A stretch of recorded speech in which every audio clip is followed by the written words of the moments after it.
Yes, folks, it's Tales from the Jails with John G. Sutton. I'm going to talk today about the decrepit Victorian jails that are studded around our country in the big cities like Manchester, Liverpool, Birmingham, London, Leeds, etc.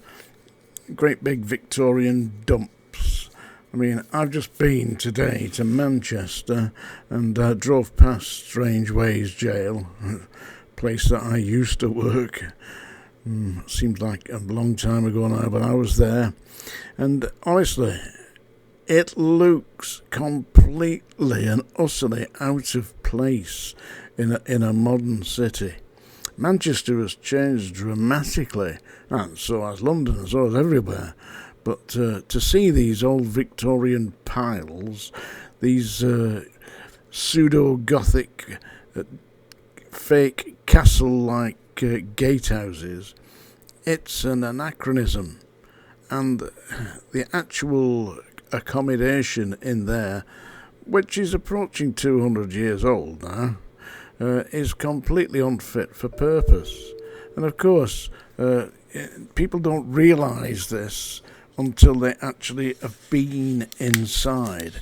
And the likelihood of you actually getting inside, well, it's there. I mean, you can quite quickly find yourself in prison by making a wrong decision, and then the judge says, take him down.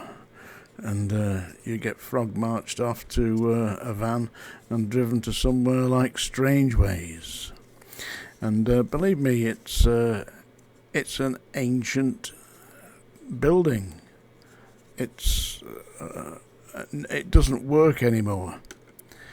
And the actual conditions that the inmates are being held under are an insult to a modern society. I mean, I worked there 40 years ago, and it was a dump then.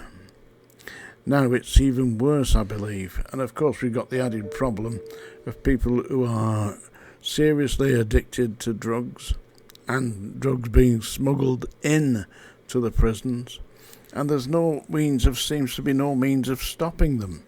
I mean, they're just located in the wrong place. I mean, back in the Victorian era, Strange Ways was built in 1868, by the way, but back in the era, well, virtually 200 years ago, what you've got there is these prisons were like a threat to the working class. Take a look at that. That's why they designed them to look as they did, like frightening castles located in the middle of the working class area.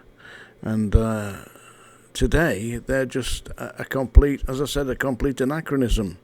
People don't live down there anymore. The factories have gone, the mills have gone, even the mines have gone. Yeah. So what are we left with as a reminder of our great Victorian past? What are we left with? The jails. Go and have a look at the front of one of these jails. Look at Armley Jail. That looks like an old castle as well. That's even older than Strange Ways. I believe it was 1831 that Armley Jail was built. Another rat-infested dungeon.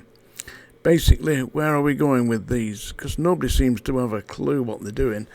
And the question has to be asked. You know, Alex Chalk should be thinking, what are we doing locking people up for petty offences? It doesn't work.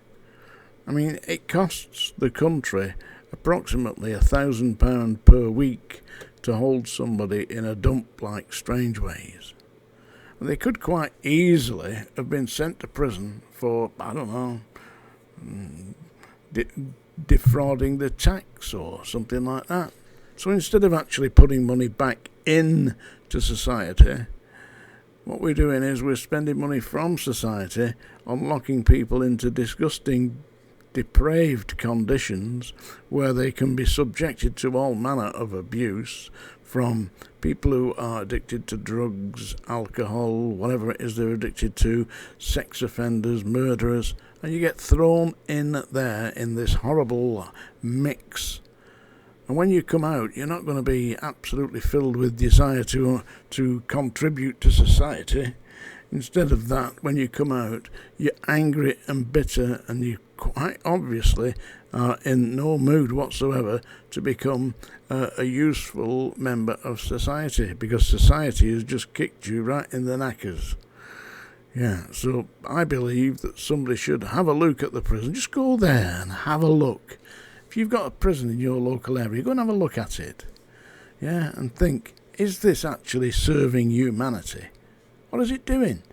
There are certain people who have to be excluded from society for the nature of their offences.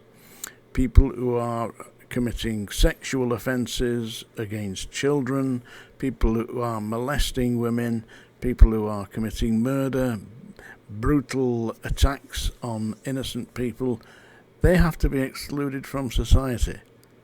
But putting anybody into a Victorian dungeon like Strangeways is serving no good purpose to society other than excluding them. And even then, they're managing to get in the drugs and other articles that they seem to need. And how are they doing that? Well, corrupting the staff. Ordinary working people are going to there to get a job, and they're being corrupted. Corrupted because the pay isn't particularly good, the working conditions are diabolical, and the inmates are very manipulative. So what use is this dungeon system, this Victorian dump jails actually serving? How does that serve society? My belief is that it is detrimental to the actual well-being of society, and that a better answer has to be produced. I believe that there should be an offshore prison, like a modern-day Alcatraz, but run mainly by robotics, with a strong staff presence in the event of insurrection. And that the answer must be to people who commit offences that are so egregious, so absolutely detrimental to the good of society, that they are placed there. But there should be no prison sentence less than 3 years, and that the 3 years must be spent actually attaining some kind of qualification to come back into society and be a productive, useful member of that society. But doing what they're doing at the moment, you're turning out people who are bitter and twisted and angry and revengeful. And it's no deterrent. Believe me. Anyway, go and have a look. I was in Manchester today, and I just happened to drive past my old place of employment, Strangeways, and it stands out like a sore thumb against modern Manchester. Andy Burnham should be pressing for that place to be demolished. Knock it down. Turn a part of it into a museum so that people can actually see what this disgraceful, horrible place was. But it isn't fit for purpose. And here we are today in the 21st century. I'm not going to sing to you. No. Well, that's the song dinger anyway. I'm going to read you a poem here, because it struck me as I saw this poem today. I thought, yeah, here we are in the year 2023, and the war to end all wars, 1914-18, the Great War, which saw the poet Wilfred Owen killed in the year 1918. Anyway, we're still fighting wars.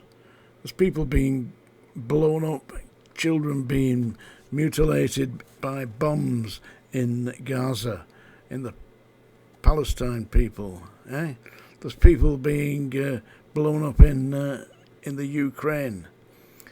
War still goes on. We are a warlike people. No wonder the aliens aren't coming. They're taking one look at us and saying, bollocks to that.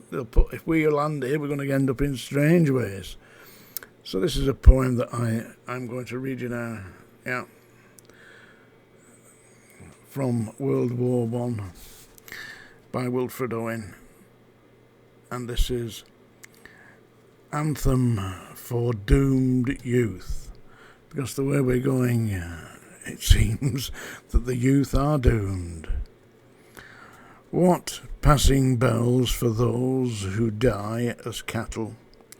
Only the monstrous anger of the guns, only the stuttering rifles' rapid rattle can patter out their hasty orisons.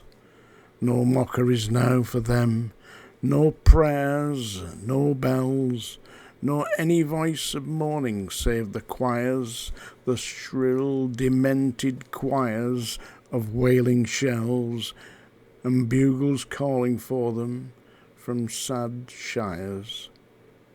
What candles may be held to speed them all, not in the hands of boys, but in their eyes, shall shine the holy glimmers of goodbyes. The pallor of girls' brows shall be their pall, their flowers the tenderness of patient minds, and each slow dusk a drawing down of blinds. Anthem for Doomed Youth by Wilfred Owen. And the war goes on.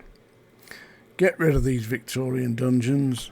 Somebody can do it. Somebody must be able to think through this nonsense. Tales from the jails.